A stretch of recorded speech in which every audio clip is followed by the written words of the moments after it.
Hi there, I'm Sue Stockdale, and welcome to the Access to Inspiration podcast, the show where you can be inspired by people who may be unlike you. We hope that their stories and experiences cause you to reflect on your own perspectives about the world and make you think. Well, I'm delighted today that my guest for episode 75 is Adeyanju Olomola from Nigeria. Adeyanju is a certified professional coach based in Lagos, and she explains what transition was like for her to move from the comfort of a corporate role into starting a business as a coach. Welcome to the podcast, Adeyanju. It's great to speak to you today. Hi, Sue. Likewise. Now, I understand that I'm speaking to you in Nigeria, and I've certainly never been to that country. So maybe it would be great to give us a sense of what life is like in Nigeria these days. Oh, wow. Life is exciting here in Lagos, Nigeria. And as you would have with any emerging nation, there are numerous challenges that appear insurmountable. But as we say here in Nigeria, we move and we have such an enormous reservoir of belief and self-confidence that every day we believe, the next day is going to be better and greater. So that optimism, it courses through our veins and, we're always looking forward to what can come.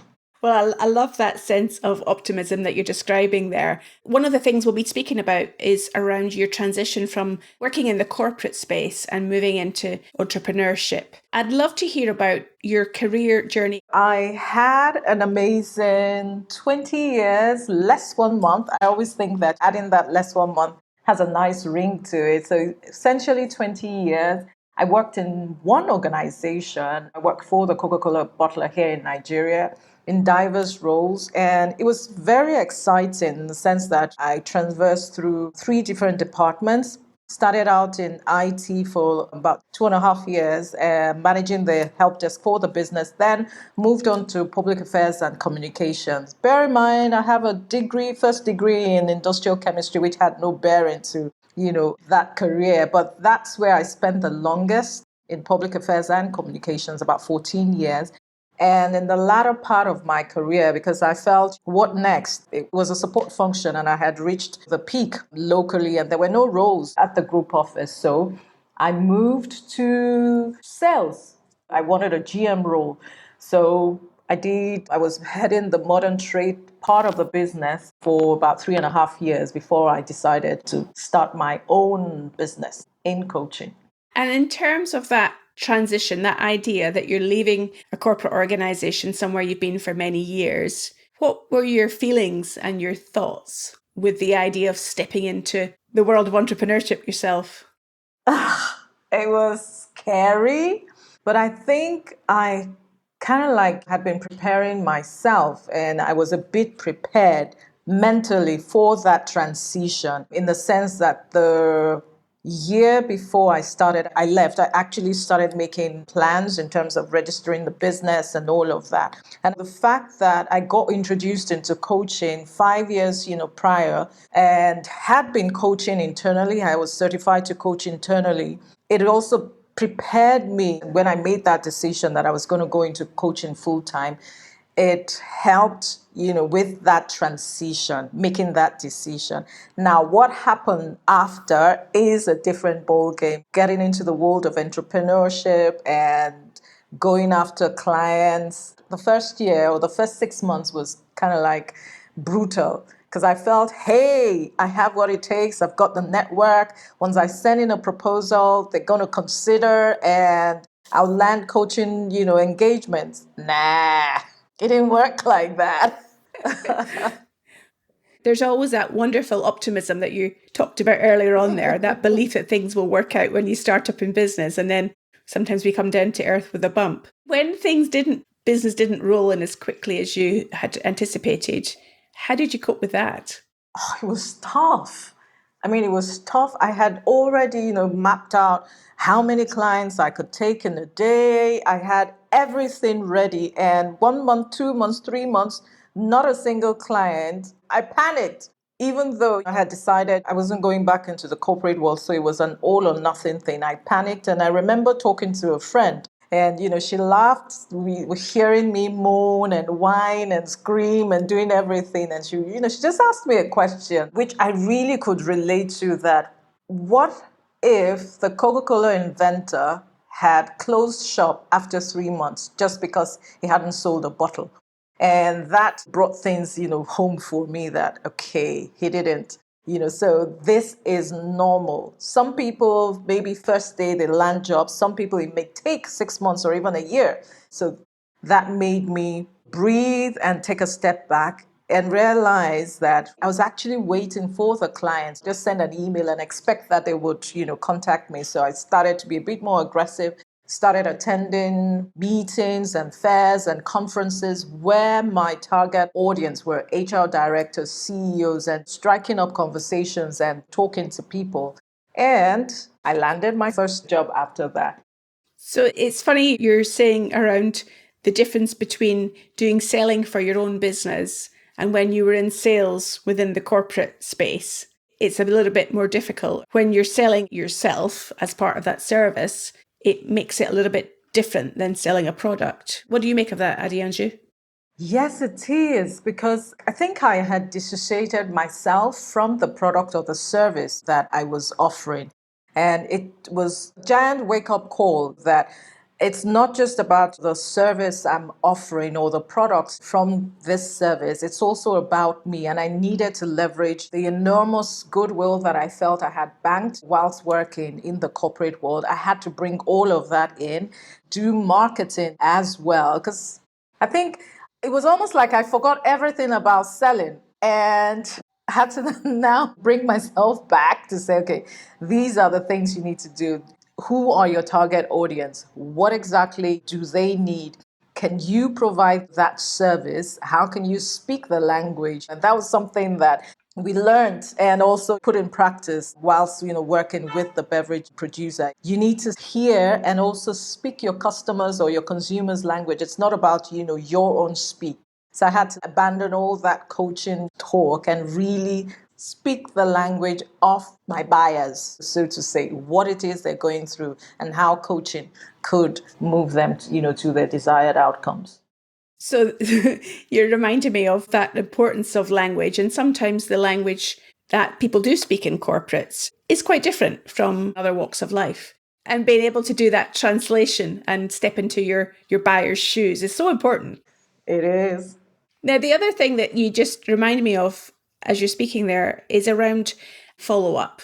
Because you were saying there that you'd sent out a proposal and then expected them to come back to you, and one conversation is enough. I'm wondering if you also find that with your coaching clients, that accountability and follow up is an important part of the whole coaching process. Yes, yes, I do agree, because life happens to all of us, and the coaching engagement or the service I'm providing may not be front and center. Most times it is. I think perhaps I was looking at almost everyone through my eyes. So if I tell you I'm going to get back to you, I have a mental reminder I do get back. So that for me was a huge shift. When someone tells you they're going to get back, you may need to gently prod or nudge them to do so. Yeah, as you say, it's not through their lack of desire, it's just practicality, if anything else. Yeah. I also understand that imposter syndrome is a topic that you're spending quite a bit of time talking about these days with your coaching clients. Yes, yes, it is. What makes that topic of interest to you? I think it is, having experienced it when I got my first transition to a leadership role and feeling so excited. And then going through all of that, working through it. And when I transited, to a different function completely, allowing myself to remember all the things that helped me through that. And then now moving into the coaching world, starting out. And I think it was perhaps during the pandemic that I started noticing it creeping up. And I was wondering, hey, what's going on here?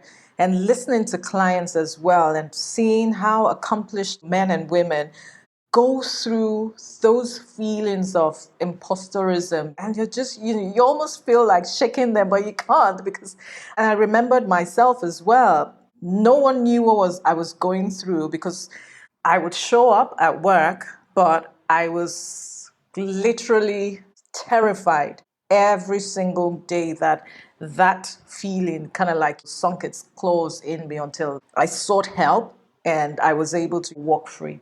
And for the listener that hasn't come across this idea of imposter syndrome before, how would you describe it?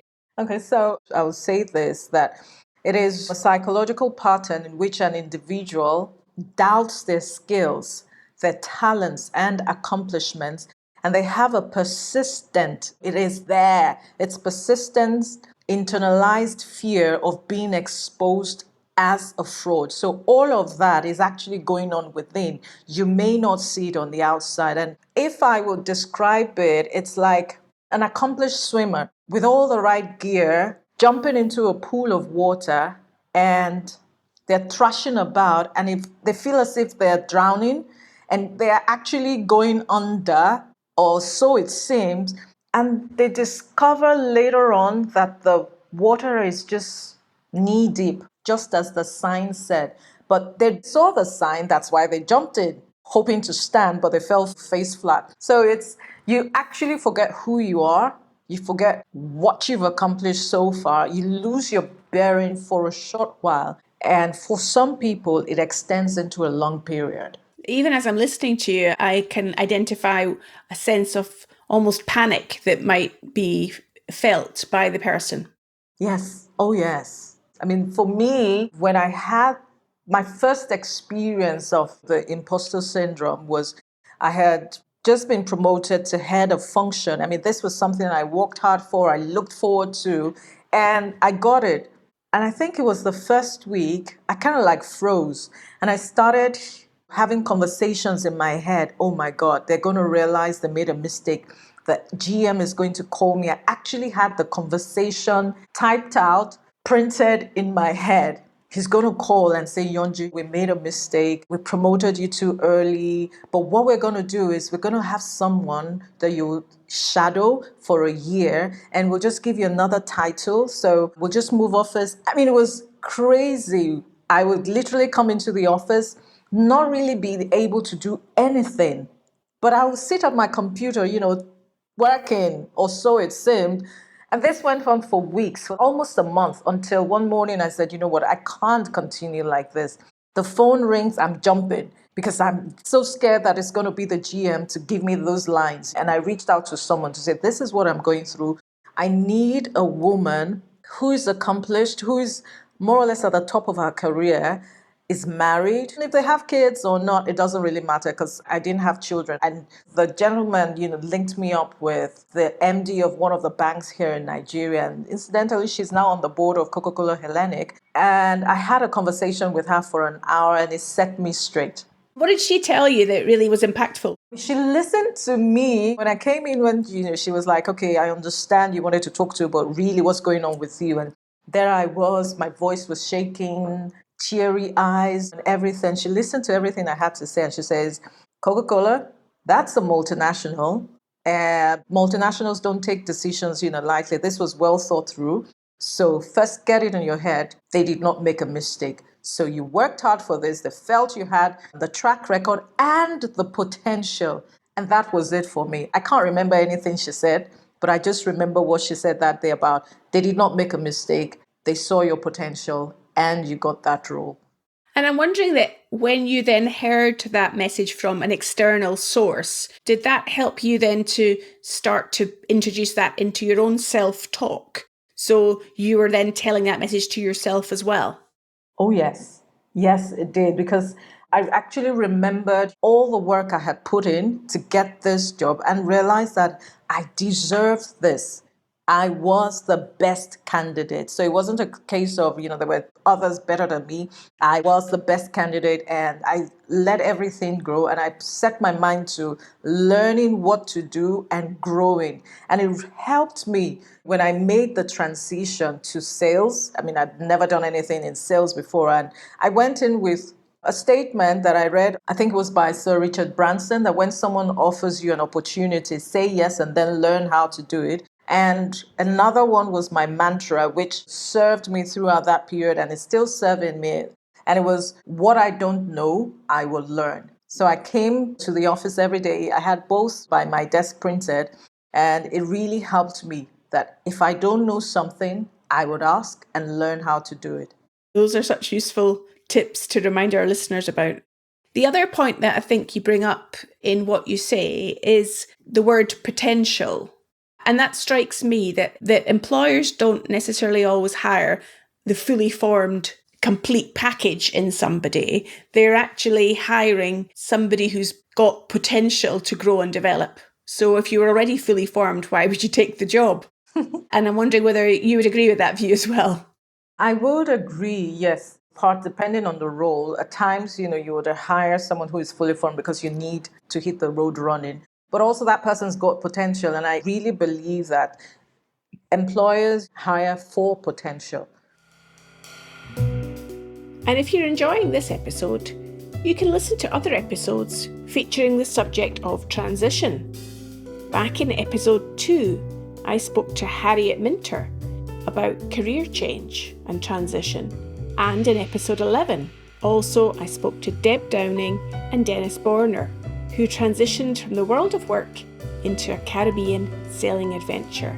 So there's plenty more episodes that you can find if you hop on over to accesstoinspiration.org, and you'll see them all listed there.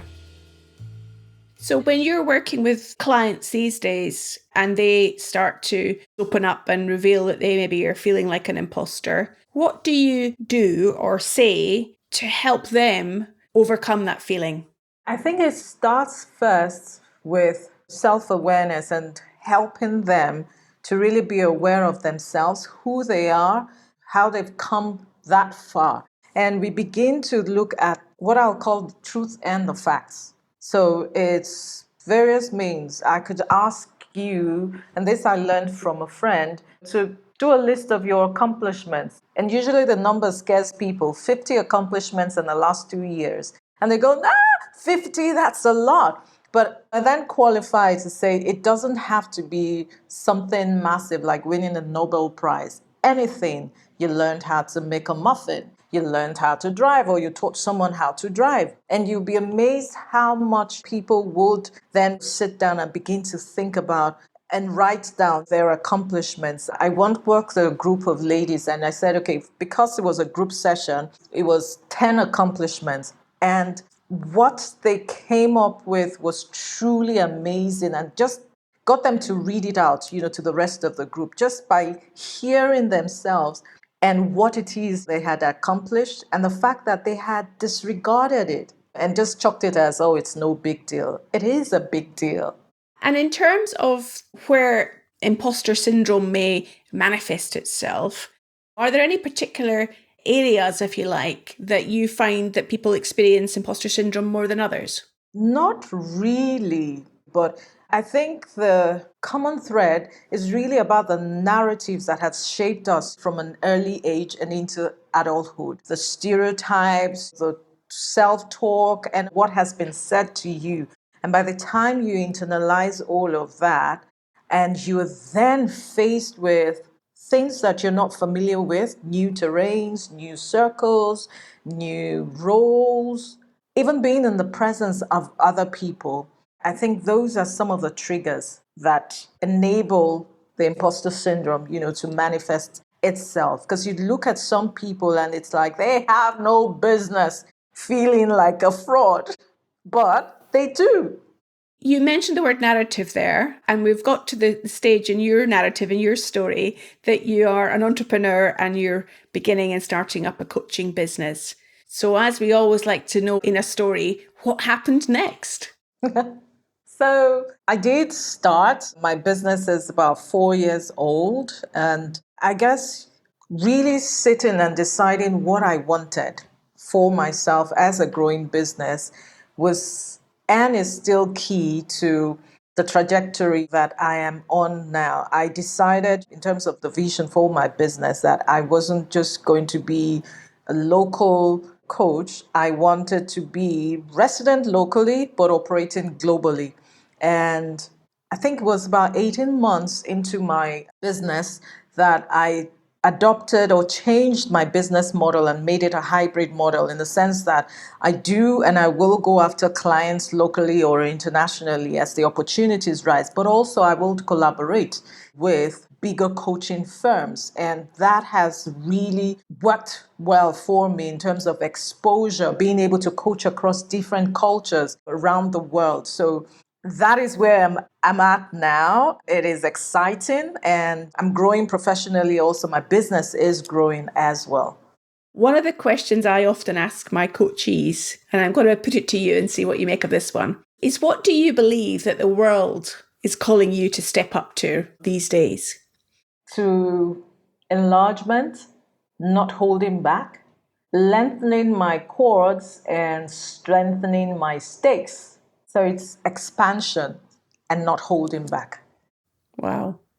And have you got any thoughts about how you're going to accomplish that or what directions that might pull you in addition to what you've already told us? So I see it in also speaking opportunities apart from coaching and just building, a network of individuals. It was in 2020, I established a platform that I'm also building and marketing, and it's called Professionals in Motion. And it's really kind of like a community where professionals can come, learn from one another, and also from me and individuals that I bring onto the platform. So it's about people who know that they were built for growth or development and they can come and join that platform. So you're taking steps in different ways to grow and expand, both for yourself and your own capabilities, it strikes me, as well as your business. Yes. So there's the self and the organizational sense of it. I also know you've grown in terms of a family and you've got twins, am I right? Yes. Two boys. Tell us about that. Woo! I always say that if I could survive the first 2.5 months after I had them, I can survive anything. Because one of them was not sleeping. He literally will be up all night. My sisters named him Lantern because it was as if he was missing out by sleeping. And he would not fuss. He wasn't crying or anything, but his eyes were wide open. And I would beg him. I remember one night I was sobbing. I opened the window, it was dark. I said, "Look out. See, we sleep at this time. In this part of the world, we sleep at this time. Help me." And it was like he really listened. And 2.5 months, he started sleeping 11 to 5 a.m., 6 hours straight. And that was, oh gosh, it was a huge relief because I love my sleep. I can imagine when you don't get sleep with one child, it's hard. But when you have two to be looking after as well, it's probably double trouble. Gosh, it was tough. And what do you think your twin boys have taught you about life? Oh, patience. They've taught me resilience and that we have an unending reservoir of love. They've taught me humor as well and acceptance and the fact that the uniqueness in every single human being, because they are so diverse in terms of diet, likes, and it is almost frustrating having to make different meals because one person doesn't eat this and the other person likes it. I'm imagining our listeners are identifying with what you're describing there. It sounds almost like that expansion philosophy also works in the home too, where you have to be expansive in what people are looking for.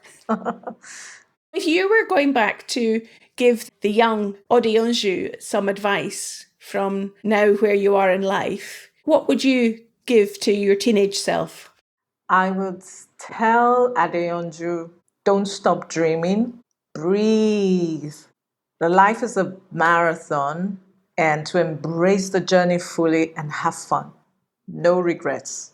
It's been fun speaking to you today, Adeyanju, to get a sense of how things are for you, how you've made that transition from corporate to being a coach. If people want to find out more about you and the work that you do, how might they do that? Yeah, I'm on LinkedIn. That is my primary abode, and it's my full name, Adeyanju Olomola. on LinkedIn, so easy to find there. On Instagram, it's a mix of lightness and fun, and it's just me talking about what I love most: food, football, family, and yes, I do talk about coaching. And my Instagram handle is at Deyanjuo, Deyanjuo. Wonderful. It's been lovely to speak to you today. I wish you well with the business as it goes forward and that ambition to be expansive. Maybe this podcast will help with that, to expand your reach into other places as well, to tell your story to new audiences. Thank you so much for your time. Thank you, Sue. It's been a pleasure speaking to you today. Well, I hope you enjoyed this episode with Adeyanju, and I'd certainly encourage you to write down a list of your accomplishments.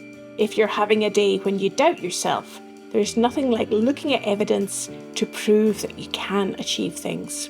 And if you've missed out on any of our earlier episodes, we've now got 75 episodes that you can find by going on over to our website at accesstoinspiration.org. You can also download a copy of our impact report there, which will tell you about the impact that this podcast has around the world.